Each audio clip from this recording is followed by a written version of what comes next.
Hey yo, what's happening all? Hertz here, back with some more Call of Duty Ghosts multiplayer action for the channel. This time we're playing, well, we're looking at Strikezone for the first time. It's team deathmatch, and I'm bringing out this K7. I don't know for you guys that follow my content, you possibly saw the last Ghosts video that I released up here, where I had the Remington there on Stonehaven, and I had dropped an ammo crate and pulled out this K7 that I'm using right now, this weapon, as a secondary weapon out of the ammo crate. And I hadn't used the gun before, and I thought, well, this looks pretty good. It feels good in the hands. Why don't I give it a go? And well, here we go. We're getting it showcased up here on the channel in one of the most compact, the smallest, probably the smallest map available in the game right now. This Strikezone map, really compact, real intense battles. It's like it almost feels like no matter where you are, you're getting shot at. You know, there's really no safe areas, especially as the spawns begin to shift and the battle moves around this little circular. Well, this circular death zone, the zone of death, that's what it is.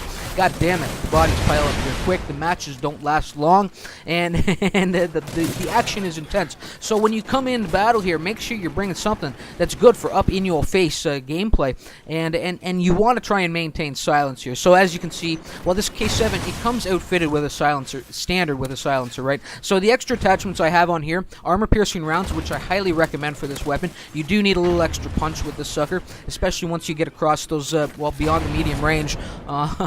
You'll really be struggling with this weapon beyond those ranges, you know, to be trying to finish guys off. So armor-piercing rounds are in there. The vertical grip's also in there, just to keep things under control as I try and wrestle the gun around if those from the hip, you know, because the perks that I have in here, well, we'll start with steady aim, increasing my hip-fire accuracy, you know. I think that's a must for this weapon because it's a close-quarter combat, you know, SMG. You want to just be rushing in there and have good hip-fire accuracy and just mow guys down from the hip and continue on your way, which I failed to do there, I failed to do there. Sleight of hands in there, you know, faster reloads. Again, that's kind of the mark of the running gunner. You need to have those, be able to get those clips in and out as quickly as possible. The scavenger in there, kind of another staple of the runner gunner class. You want to, you know, it doesn't work for everybody. Some guys will just pick up a secondary weapon. I like to have the scavenger just so I'm constantly refilling that well, my ammo supplies when I'm going on those big tears, you know. There's nothing worse than running out of ammo for your primary weapon that you feel comfortable with, that you're in the zone with, that you're tearing shit up with. And lastly, dead silence. Well, you know, like I said, this map, close quarters, it's in-your-face action. You want to be as silenced as possible. Muffling my footsteps goes hand in hand with carrying the silencer, carrying this K7 that comes with that standard silencer on there. So there's the perks. Rounding out my gear are the frag grenades, and I think the smoke grenade is the well, my non-lethal gear, but I don't actually use it, so don't quote me on that. I'm pretty sure that's a smoke grenade, though. So here we go. Looking at the action, you know, it's this wasn't a spectacular round. It's not kind of jaw-dropping. It was a good round. It was a good round here, especially for a map like this, especially for me, you know. And I felt like it was worthy of putting up here on the channel. Some good action. This map, you know, when things aren't going your way here, like right there, you're almost always getting it in danger of getting it in the back, you know. And without the amplify, I mean, the footsteps in this game are loud as it is, but without the amplify, you're really running a little bit too blind on this map at times, you know. But I needed to set up the class a specific way. I thought I was playing to the strengths of the runner-gunner, which is really what I'm going for with this weapon and this loadout. Now, my deaths are about done, you know, 9 and 6 right now, and I end up finishing 21 and 7, so a 3-to-1 KDR when it's all said and done, and a good run here. So I will get through my kill streaks. All my rewards will come in, including that maniac that you see at the the tail end of the list. However, it comes in really late and doesn't really, I don't get to use it much. It doesn't really put too much of a dent into the battlefield. The dent was already done, you know, the damage was already done by the team.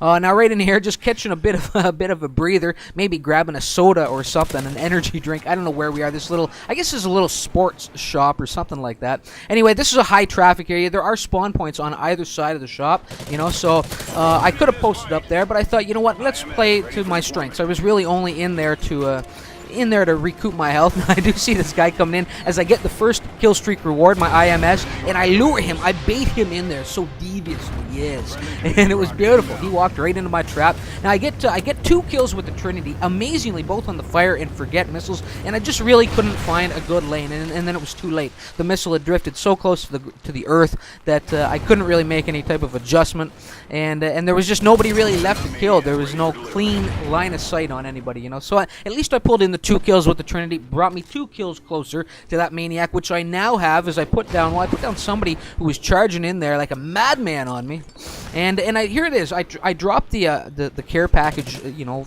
marker, the care package flare or smoke grenade, and it doesn't actually drop. Y'all saw me throw it. Was I just seeing things? Was I tripping balls? I don't know what's going on, but it didn't come out, and I still have it here. It puts me, you know, I get put down. It cost me my life, you know, defending something. I was sitting there defending it, and I didn't even drop the goddamn thing. And now look at it as it's coming in. It's now 70 to 55. I'm not going to get any goddamn use out of this maniac that I earned. I'm really disappointed.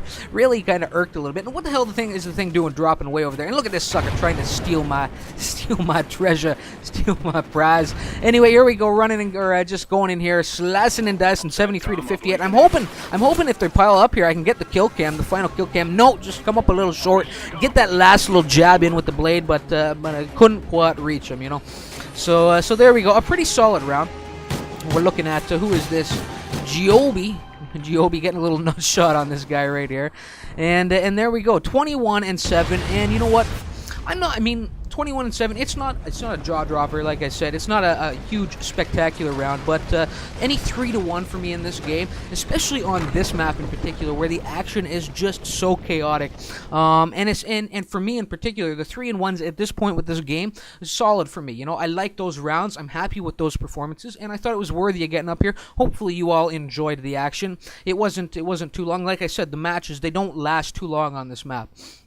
So there's my numbers. Let's take a look at a few more. Giobi there, 19-11 with 3 assists. And if you notice, no assists for me. No assists for me up there. You know, when I came face to face with somebody, it was do or die. You know, either I was putting him down or he was getting me. Anyway, one more down the list. El Gran Educado there, 17-5 with 2 assists. Rumpelstiltskin with 14-7, and that's all that's worth mentioning up there on my team. Down on the bottom level, Maverick, who had my number there a few times that round. I remember him shanking me with his blade. I think he had a good mix of going from his primary and doing some firing with his weapon and doing some good work with his blade as well. So 20-18 for him with 2 assists.